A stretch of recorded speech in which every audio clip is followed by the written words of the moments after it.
జై శ్రీరామ్. సియవర రామచంద్రకి జై. సీతమ్మ తల్లి మనం అనుకున్నట్టు సినిమాల్లో చూస్తున్నటువంటి పాత్ర రూపంలో ఉన్నటువంటి సీతమ్మ తల్లి కాదు. సీతమ్మ తల్లి అంటే సాక్షాత్తు అంటే రక్షణలోనూ క్షమత్వంలోనూ అత్యంత ఇంకా ఉన్నత స్థాయిలో ఉన్నటువంటి భూదేవి నుంచి వచ్చినటువంటి ఆ సీతమ్మ తల్లి సాక్షాత్ భూదేవి. అందువలన సీతమ్మ తల్లి ఎప్పుడైతే స్వయంవరం తర్వాత శ్రీరాముణ్ణి వివాహం జరిగిన తర్వాత కూడాను శ్రీరామచంద్రుడు ఇలా వనవాసం వెళ్ళాల్సిన వచ్చిన సమయంలో కూడాను సీతమ్మ తల్లికి వారిస్తారు. అమ్మ, మీరు చాలా మృదు స్వభావంతో ఉన్నారు.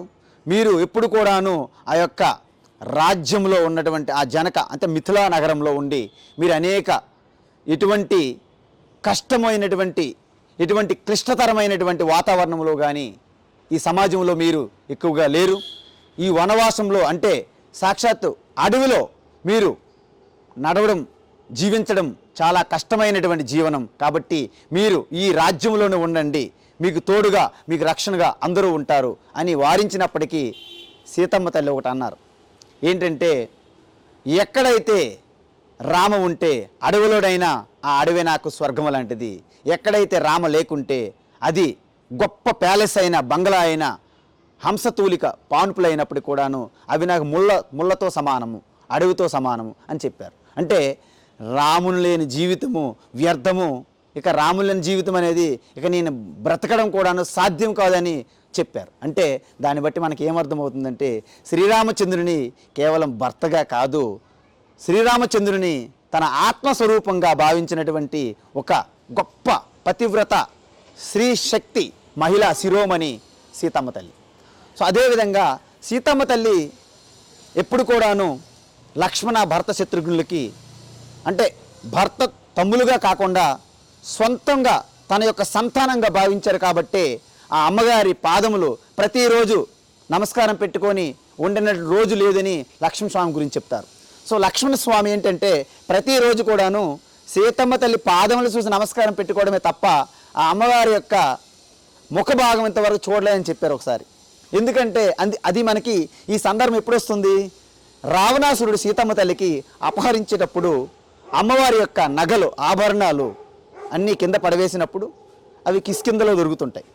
ఆ తర్వాత వాళ్ళన్నీ శ్రీరామచంద్రుడు లక్ష్మణ స్వామితో కలిసి కిష్కింధ వెళ్ళేటప్పుడు మాకు ఈ నగలు దొరికాయని చెప్తారు. అవి చూపెట్టేటప్పుడు శ్రీరాముడు అంటారు, లక్ష్మణ ఈ నగలు చూడండి, ఇవి జానకి గారివేనని. అప్పుడు లక్ష్మణ స్వామి అంటారు, తన చెవులకి ముక్కుకి ఈలక శిరస్సుకి పెట్టుకునే ఆభరణాలు ఇవి నాకు తెలియదు, ఎందుకంటే నేను ఎప్పుడు అమ్మవారి యొక్క పాదాలే చూశాను తప్ప పైభాగం నేను చూడలేదు, కాబట్టి ఆ ఆభరణాల పైన నాకు ఎటువంటి జ్ఞానం లేదు అంటారు. దీన్ని బట్టి మనకి ఏమర్థమవుతుందంటే ఈరోజు అంటే సొంత తల్లికి అమ్మకే పెద్దగా గౌరవం ఇవ్వలేనటువంటి ఈ సమాజంలో ఒక అన్నగారి భార్య అయినటువంటి వదిన స్థానంలో ఉన్నటువంటి ఒక సీతమ్మ తల్లికి తల్లిగా ఎలా భావించాలి అంటే సాక్షాత్ సమాజంలో ప్రతి ఒక్క స్త్రీ సాక్షాత్ జానకి స్వరూపంగా భావించాలని గుర్తు చేయాల్సినటువంటి ఒక పాత్ర ఎవరైతే ఉన్నారో వారే సీతమ్మ తల్లి. సీతమ్మ తల్లి సకల జగత్తు స్త్రీ శిరోమణికి ఒక ప్రతీక.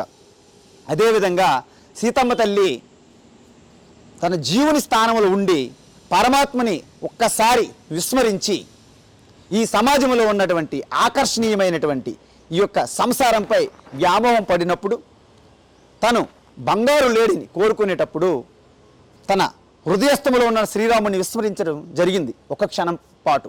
అప్పుడు తను ఆ స్థానం కోల్పోయి ఆ యొక్క సంసారం అనే అడవిలో పడ్డారు, లంకలో పడినప్పటికీ సీతమ్మ తల్లి మళ్ళీ మేల్కొని గుర్తు తెచ్చుకొని వివేకం తెచ్చుకొని అశోకవనంలో ఉంటూ పూర్తి స్థాయిగా ఎన్ని ప్రలోభాలు, ఎన్ని హింసలు, ఎన్ని ఇబ్బందులు, ఎన్ని కష్టాలు అయినప్పటికీ అన్నింటిని కూడాను క్షణకాలం పాటు కూడాను గుర్తు చేసుకోకుండా కేవలము తన దృష్టి ఆ యొక్క శ్రీరాముని ఆత్మారాముని యందు నిలిపి కేవలం రామం తప్ప, రామచింతన తప్ప, రామ ఆలోచన తప్ప వేరేది లేకుండా రామే జీవితము. అంటే తన యొక్క ఈ యొక్క ఇన్హేల్ ఎగ్జేల్ అంటారు, ఉచ్ఛ్వాస నిశ్వాసలు అంటారు. ఈ రెండు కూడాను రామ రామ రామ, కేవలం రామే బ్రీతింగ్ అనమాట. ఆ విధంగా జరగడం వలన రాముడు ఎక్కడ ప్రపంచంలో ఎక్కడ ఉన్నా ఆ సీతమ్మ తల్లి యొక్క తపస్సు, ఆ చింతనకి ఇక రాముడి దగ్గర రావాల్సిందే. అందుకే భగవద్గీతలు ఏం చెప్పారు?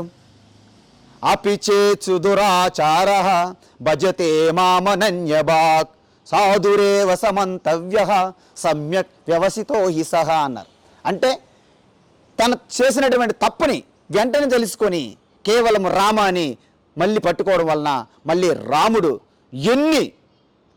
ఎంత కఠోరమైనటువంటి ఆ యొక్క రామసేతు నిర్మించి సీతమ్మ తల్లి కోసం అలాగా తన యొక్క జీవించలేకపోయాడు. సాక్షాత్ శ్రీరామచంద్రుడు కూడాను సీతమ్మ తల్లి కోసం ఎంత శోకించాడు అనేది మనకు రామాయణం తెలుస్తుంది. అంటే ఎందుకు శోకించాడు?